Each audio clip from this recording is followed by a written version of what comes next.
ओम श्री गणेशाय नमः। ओम नमः शिवाय। ब्रह्मचारी अवतार। दक्ष की पुत्री सती जी जब शिव जी के अपमान के कारण भस्म हो गई तो उन्होंने हिमालय के यहाँ मैना के गर्भ से पार्वती के रूप में प्रकट हुई।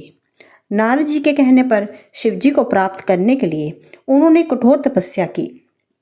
भगवान शिव जी ने पार्वती को व्रत और तपस्या की परीक्षा लेने के लिए सप्त ऋषियों को भेजा। सप्त ऋषियों ने परीक्षा लेकर शिव जी को संतुष्ट किया। इसके बाद भगवान शिव स्वयं उनकी परीक्षा लेने ब्रह्मचारी के वेश में गए।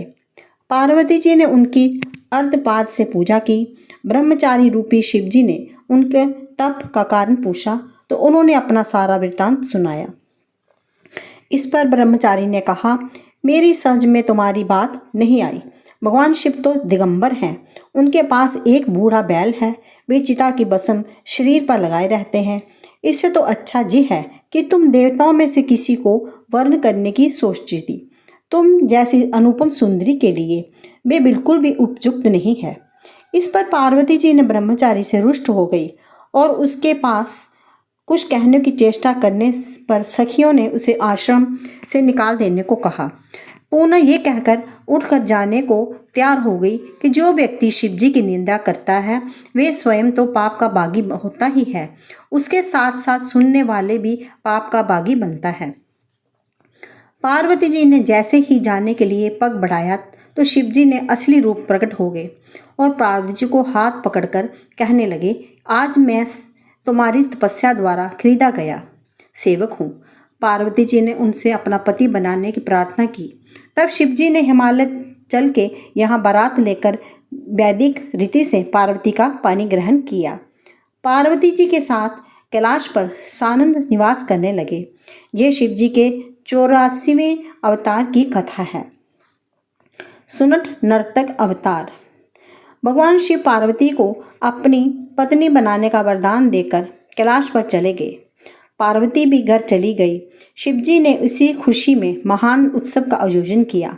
तब भगवान शंकर नट का रूप धरकर वहां पर नाचने लगे। उन्होंने अनेक नृत्य करके सभी को मोह लिया। मैना ने स्वर्ण के थाल में रतन भरकर देना चाहा तो परंतु उन्होंने लेने से इनकार कर दिया। पार्वती जी को मांगने लगे। मैना ये सुनकर क्रोध में भर गई। उसी समय हिमाचल भी गंगा स्नान से लौट कर आए। उन्होंने इस नट को देखा। पार्वती जी का हाथ मांगने की बात सुनकर वे भी कुपित हो गए।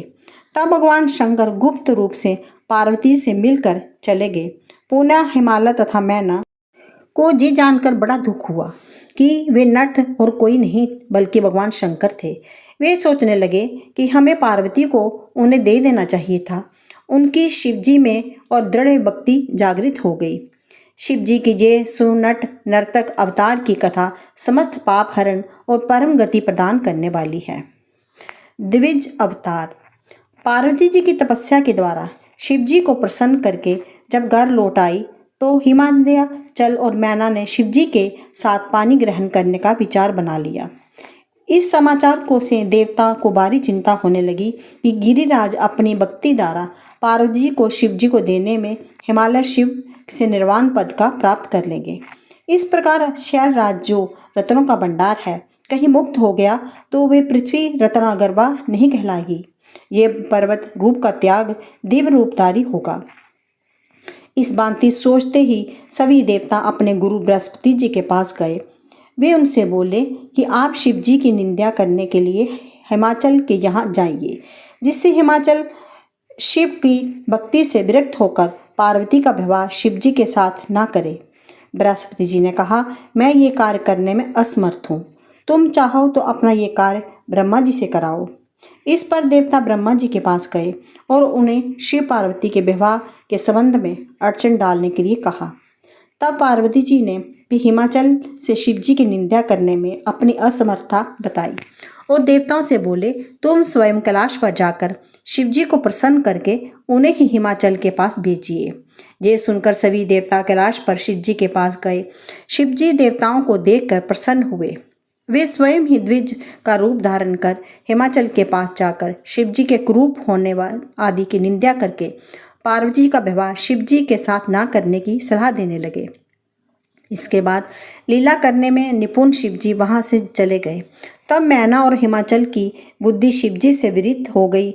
इस प्रकार शिवजी ने द्विज का रूप धारण कर देव कार्य संपन्न किया था।